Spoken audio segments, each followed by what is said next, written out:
ಹೇಳಿದ್ನಲ್ಲ, ಇಲ್ಲಿ ಆಂತರಿಕ ಕಚ್ಚಾಟ ಭುಗಿಲೆದ್ಬಿಟ್ಟಿದೆ. ಸರ್ಕಾರದಲ್ಲಿ ₹1 ಹಣ ಇಲ್ಲ, ಸರ್ಕಾರದಲ್ಲಿ ಅಭಿವೃದ್ಧಿಗೆ ₹1 ಹಣ ಇಲ್ಲ. ಆದರೆ ಇದು ಸರ್ಕಾರ ಬರೋ ಟೈಮಲ್ಲೇ ಇದು ಗೊಂದಲ ಆಯಿತು. ಡಬಲ್ ಸ್ಟೇರಿಂಗ್ ಸರ್ಕಾರ ಆಯ್ತಿದ್ದು. ಒಂದು ಕಡೆ ಸಿದ್ದರಾಮಯ್ಯ ಸ್ಟೇರಿಂಗ್ ಇಟ್ಕೊಂಡ್ರೆ, ಒಂದು ಕಡೆ DK ಶಿವಕುಮಾರ್ ಸ್ಟೇರಿಂಗ್ ಇಟ್ಕೊಂಡ್ರೆ. ಅಲ್ಲಿಂದ ಪ್ರಾರಂಭ ಆಯಿತು ಅಧಿಕಾರದ ಹಂಚಿಕೆ.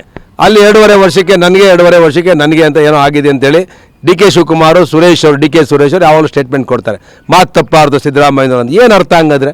ಇವ್ರ ಮಧ್ಯೆ ಮಾತುಕತೆ ಆಗಿದೆ 2.5 ವರ್ಷಕ್ಕೆ ಬಿಡಬೇಕು ಅಂತ. ಸಿದ್ದರಾಮಯ್ಯ ಫೆವಿಕಲ್ ಹಾಕೊಂಡು ಕೂತ್ಕೊಂಡವ್ರೆ ಅಂಟಿಸ್ಕೊಂಡು, ನಾನು ಬಿಡಲ್ಲ ಅಂತ. DK ಶಿವಕುಮಾರ್ ನೀನು ಬಿಡಬೇಕು ಅಂತ ಯುದ್ಧ ನಡೀತಿದೆ. ಅಲ್ಲ, ಯಶಸ್ವಿಯ 1000 ದಿನ. ಏನು 1000 ದಿನ? ಬಿಕಾರಿ ಮಾಡಿದ ಕರ್ನಾಟಕನ ಸಾಧನೆ ಸಿದ್ದರಾಮಯ್ಯಂದು.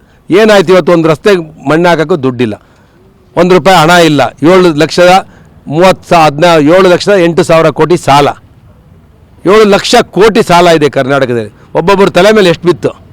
ಸರ್ಕಾರ ಸತ್ತೋಗಿದೆ ಬಡವರ ಪಾಲಿಗೆ. ಆದರೆ ಆಂತರಿಕ ಕಚ್ಚಾಟ ಭುಗಿಲೆದ್ದಿದೆ. ಇದು ಬಡ್ಜೆಟ್ ಒಳಗಡೆ ನಾನು ಮಂಡಿಸ್ಬೇಕು ಅಂತ DK ಅವರಿಗೆ ಕನಸಿತ್ತು. ಆ ಕನಸು ಮುರಿದೋಗಿದೆ. ಆದ್ದರಿಂದ ಬಡ್ಜೆಟ್ ಆದಮೇಲೆ ರಾಜೀನಾಮೆ ಕೊಡ್ತೀವಿ ಅಂತ ಎಲ್ಲ DK ಶಿವಕುಮಾರ್ ಅವರು ರಾಹುಲ್ ಗಾಂಧಿ ಅವರು ಭರವಸೆ ಕೊಟ್ಟಿರಬೇಕು. ಆ ಕಾರಣಕ್ಕೆ ಸಿದ್ದರಾಮಯ್ಯನವರು ಎಲ್ಲರೂ ಟೂರ್ ಕಳಿಸವ್ರೆ. ಹೈಕಮಾಂಡ್ ಹೇಳಿದೆ ನಾವೇನು ಮಾತಾಡಲ್ಲ ಅಂತ ಹೇಳ್ತಾರೆ DK ಶಿವಕುಮಾರ್. ಹೈಕಮಾಂಡು ಹೇಳಿದೆ ನಾವೇನು ಮಾತಾಡಲ್ಲ ಈಗ ನಾಯಕತ್ವ ಬದಲಾವಣೆ ಬಗ್ಗೆ.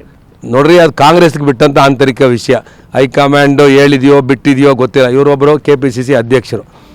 ಇವ್ರಿಗೆ ರಾಜಕಾರಣನ ಸರಿಯಾದ ರೀತಿ ನಡೆಸಬೇಕು, ಆಡಳಿತ ಬಿಗಿ ಮಾಡಿಸ್ಬೇಕು. ಭ್ರಷ್ಟಾಚಾರ ದಿನ ಬೆಳಗ್ಗೆ ಲೋಕಾಯುಕ್ತರು 106 ಜನ ಅಧಿಕಾರಿಗಳನ್ನ ರೈಡ್ ಮಾಡ್ತಾವ್ರೆ.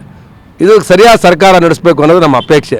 ಯಾವನಾರು ಮುಖ್ಯಮಂತ್ರಿ ಆಗಲಿ, ಯಾರು ಸಾಯಲಿ, ಆದರೆ ಇನ್ನು 2 ವರ್ಷ ಇದೆ. ಇನ್ನು ಕರೆಕ್ಟಾಗಿ 2 ವರ್ಷ ಸರ್ಕಾರ ನಡೆಸ್ದೆ ಅಂತೇಳಿ ನಾನು ಅವರಿಗೆ ಒಂದು ಸಲಹೆಯನ್ನು ಕೊಡ್ತೇನೆ.